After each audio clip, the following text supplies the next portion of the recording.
சிறையிருப்பை திருப்புகிற தேவன். நான் சொல்லுகிறேன், உன்னுடைய வாழ்வினுடைய அர்த்தங்களையே மாற பண்ணுகிறவர். உன்னுடைய அழுக்கான வாழ்க்கையா இருந்தாலும் அதை அலங்காரமாய் மாற பண்ணுகிறவர். சாம்பலுக்கு பதிலாய் சிங்காரத்தை கொடுத்து வாழ்க்கையை சீரமைக்கிற ஒரு ஆண்டவர். நான் சொல்றேன், இந்த தெய்வத்தினுடைய கரத்துல மட்டும் ஒட்டிக்கொள்ள, தத்தம் பண்ண அர்ப்பணிச்சிட்டீங்கன்னா உங்களை மாதிரி ஆசீர்வதிக்கப்பட்டவங்க இந்த உலகத்தில் வேற யாருமே கிடையாது. ஈசாக்கு தன் மகனுக்கு பெயரை வைக்கிறான் யாக்கோபு. ஆனால் தேவன் பெயரை வைக்கிறார் இஸ்ரவேல். அப்பா பிள்ளைக்கு பேரை வைக்கிறாரு எத்தன். தேவன் பிள்ளைக்கு பேரை வைக்கிறாரு ராஜகுமாரன். யோசித்து பாரு, இந்த உலகத்துல யாருமே உன்னை இந்த அளவுக்கு உயர்வா பார்த்ததில்ல. உன்னையும் என்னையும் அழைச்ச தேவன் உன்னை உயர்வா பார்க்கிற ஆண்டவர். ஏன் உன் அப்பா அம்மா உன்னை பார்க்கிறத விட உயர்வா பார்க்கிற ஆண்டவர். உன்னை சார்ந்தவர்கள் உன்னை பார்க்கிறத விட ரொம்ப மேன்மையா பார்க்கிற தெய்வம் இவரு.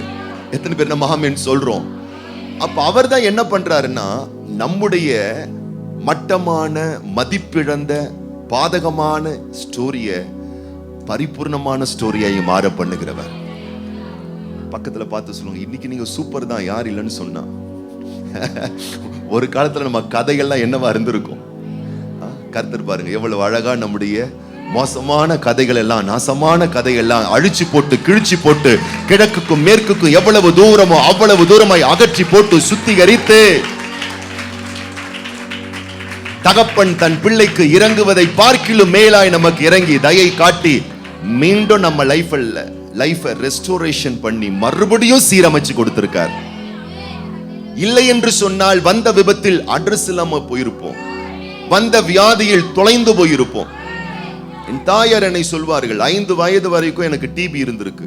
அது எனக்கே தெரியாது, எங்க அம்மா சொல்லி தான் தெரியும். சைல்டிலேயே பிறக்கும் போதே சொல்லுவாங்க ஆஸ்மா வியாதி.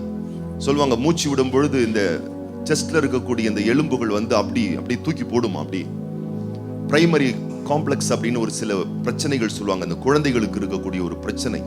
அம்மா சொல்லுவாங்க மூச்சு விடுவே நீ கஷ்டப்படுவேன். இப்ப நான் மூச்சு நல்லா விடுறேன். இருந்ததற்கான அடையாளமே தெரியாம மாத்திருக்காரு ஆண்டவர். 5 வயசு வரைக்கும் அப்படிப்பட்ட ஒரு போராட்டம் இருந்தது என்று என் தாயார் எனக்கு அநேக முறை சொல்லியிருக்கிறார்கள். நானும் அதை உணர்ந்திருக்கிறேன் லைஃப்ல. பள்ளிக்கூட நாட்கள்ல இன்னைக்கு கூட எனக்கு நல்ல ஞாபகம் இருக்கு. நம்ம மகேஷ் இருக்கார் பார்த்தீங்களா, அவங்க அப்பா தான் என்னுடைய வாத்தியார். நான் இப்போ 5th standard 6th 7th standard படிக்கும்போது பள்ளிக்கூடத்துல அசம்பிளியில நின்றுகிட்டு இருக்கும்போது மயக்கம் போட்டு நான் கீழே விழுந்துருவேன். எனக்கே தெரியாது. திடீர்னு கண்ணை விழிச்சு பார்த்தா என் கையில சாவி கொத்துருக்கும். என்னடா அது சாவி கொத்துருக்குது. ஆமா, மகேஷ் அவங்க அப்பா பேர் வந்து வீரபத்ரன். வீரபத்ரன் சார்னா அப்படி வீரம் அனுப்பார். வீரபத்ரன் சார் எங்க பின்னாடி நின்றுட்டு இருப்பார். நான் தொப்புன்னு விழுந்துருவேன். வெயில நிக்க வச்சிருப்பாங்க. அவங்க பிரேயர் பண்ணுவாங்க, ஜனகன மனகதின்னு பாடுவாங்க. நாங்க ஜனகன மனகதி, கீழே விழுந்தா என்ன கதி. நான் கீழே விழுந்து கிடப்பேன். அசம்பிள்ல பிரேயர் நடந்துகிட்டு இருக்கோம். கீழே விழுந்தா ஏன் கதி தான். கையில சாவி கொத்து சாவி கொடுத்துருவாங்க. என்ன நினைச்சிட்டாங்க, காக்கா வலி விழுந்துச்சு போல இருக்கு. கொத்து சாவி கொடுத்து படுக்க வச்சிருப்பாங்க. டீச்சர்ஸ்லாம் அப்பதான் என்ன பண்ணுவாங்கன்னா, ஃப்ளாஸ்க்ல சூடா காஃபி எடுத்துட்டு வருவாங்க அவங்க குடிக்கிறதுக்கு. பைபிள்ல எனக்கு ஆத்தி கொடுக்கும் ஒரு டீச்சர் அம்மா. வாழ்க அந்த டீச்சர், இப்ப எங்க இருக்காங்கன்னு தெரியல. அவ்வளவு பரிதாபப்பட்டு, பரவாயில்லையே எனக்கு காஃபி டீ எல்லாம் கிடைக்குது காலையில. எப்ப விழுவேன்னு எனக்கே தெரியாது. 13-14 வயசு வரைக்கும் அந்த பலவீனம் இருந்திருக்கு பாருங்க. கொத்து சாவி கொடுப்பாங்க. இன்னைக்கு நான் யோசித்து பாக்குறேன், பல மணி நேரமா இங்க நிக்கிறேன், ஒரு நாள் விழுந்தது கிடையாது, ஒரு நாளும் தலை சுத்துனது கிடையாது. இப்ப வயசு ஏறி போச்சு பாருங்க. ஆமா, 14 வயசுலயே நான் கீழே விழுந்தாள். இப்ப 44 ஆகுது பாருங்க, கீழே விழவே இல்லை. நாங்க எப்படி தட்டுறீங்க? தேவ கிருபைன்னு சொல்றேன். அல்லேலூயா. 14 நிக்க முடியல. இப்ப 44 வயசு ஆகுது பாருங்க எனக்கு. இப்ப நடந்துகிட்டு இருக்கு. இப்ப பாத்தீங்கன்னா இன்னமும் 14 வயசு மாதிரி இன்னமும் ஒரு வில் பவர். அது எங்க இருந்து வரல. தூக்கமும் குறைஞ்சு போச்சு, இரவும் பகலும் ஓடுறோம், ஊழியமும் அதிகமாயிடுச்சு. யாரும் விட மாட்டாங்க. அங்க வாங்கய்யா, இங்க வாங்க, இங்க வந்து காலை வைங்க, அங்க வந்து. நேத்து மட்டும் 4 கூட்டம். அல்லேலூயா. ஆனாலும் எல்லாத்தையும் முடிச்சுட்டு தான் இருக்கும். இன்னும் பலன் குறையவே இல்லை, இன்னும் அதிகமாக தான் ஆயிட்டு இருக்கிறோம். என்ன தேவன் சிறு இருப்பை அட்ரஸையே மாத்துறவரு, உன் ஐடென்டிட்டியே மாத்துறவரு, அடையாளங்களையே மாற பண்ணுகிற ஆண்டவர், அட்ரஸ் மாற பண்ற ஆண்டவர் இவர். சிறையிருப்பை திருப்பினீர், உங்களுடைய என்னுடைய சிறையிருப்பை திருப்புகிறவர்.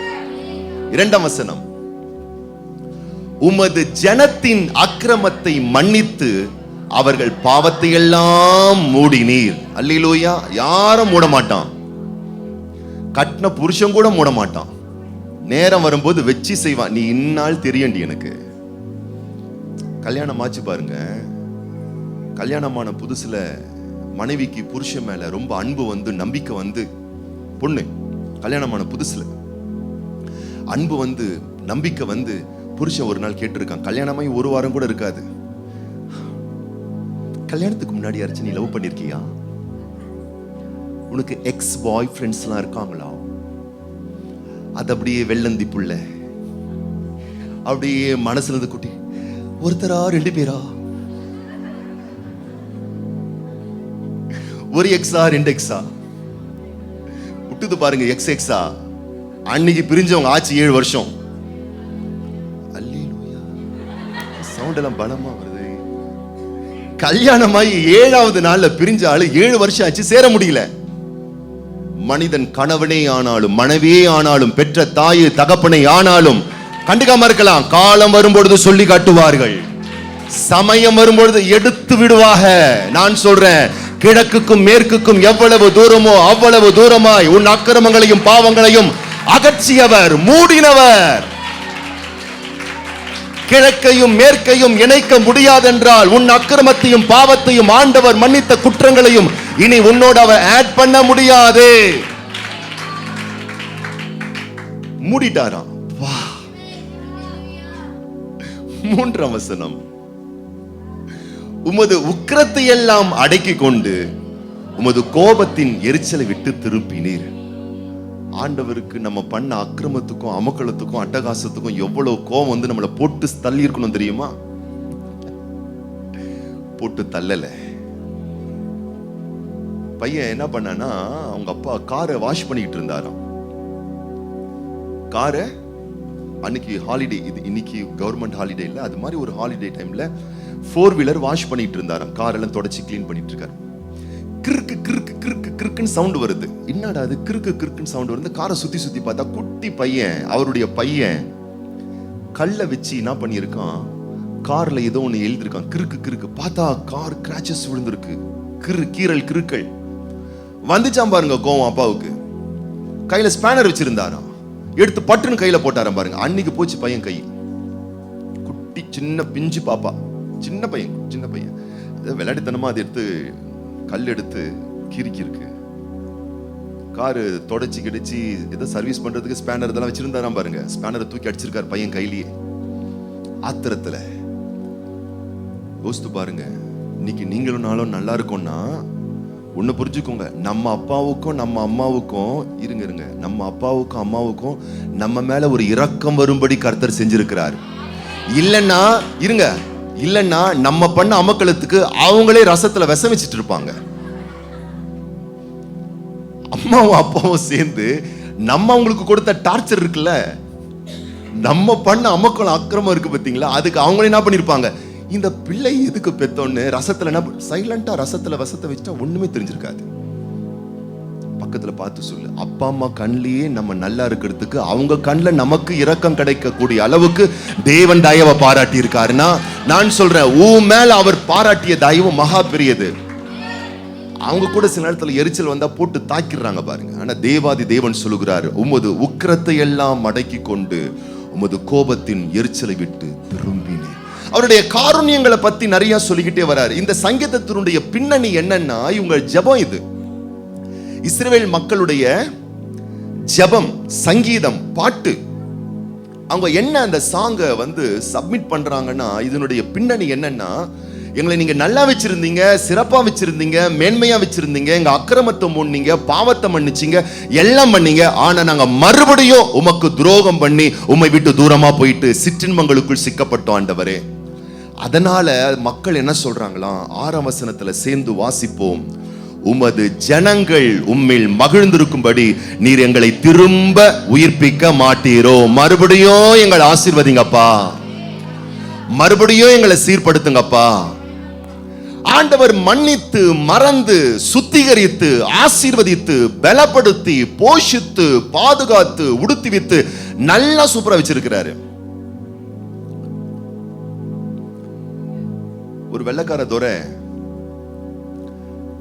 இந்தியாவுக்கு வந்தாராம். இந்தியாவுக்கு வரும்போது பன்றி கூட்டங்களை பார்த்தாராம். பன்றி கூட்டங்களை பார்த்தா எல்லா அசுத்தங்கள் பக்கமா மேய்ஞ்சிட்டு இருந்துச்சு. அவருக்கு ஒரு ஆசை, பன்னியை வீட்டுல வளர்க்கணும்னு. பன்னியை பிடிச்சிட்டு வீட்டுக்கு போயிட்டு நல்லா சோப் போட்டு கழுவி கழுத்துல சங்கிலியெல்லாம் மாட்டி வச்சு வாக்கிங் போனா பன்னியோட தான் போவார். வீட்டுல ரொம்ப நேசமா வளர்த்துட்டு இருந்தார். ஒரு நாள் அவருக்கு தொலைபேசியில் ஒரு கால் வருது. ஒரு அதிர்ச்சியான சம்பவம் நடக்குது. கையில வச்சிருந்தாரு பாருங்க, கயிறை விட்டார். பல மணி நேரத்துக்கு அப்புறமா அவர் தேட ஆரம்பிக்கிறார். மறுபடியும் எங்க போச்சான்? பார்த்திருக்கீங்களோ? அது போலதான் ஆண்டவர் எவ்வளவுதான் நம்மளை சுகமாக்கி, குணமாக்கி, ஆசீர்வதித்து, பலப்படுத்தி, மேன்மைப்படுத்தி வச்சிருந்தாலும் அப்படியே திரும்பிடுவோம் பாருங்க. திரும்பி இளைய குமாரனை போல அடிபட்டு, பாதிக்கப்பட்டு, நிம்மதி இழந்துட்டாங்க, சந்தோஷத்தை இழந்துட்டாங்க, ஆசீர்வாதத்தை இழந்துட்டாங்க, ஆனந்தத்தை இழந்துட்டாங்க, மெய் நிம்மதி இழந்து விட்டார்கள். பக்கத்துல பார்த்து சொல்லுங்க, உண்மையான சந்தோஷம் எங்க தெரியுமா இருக்கு?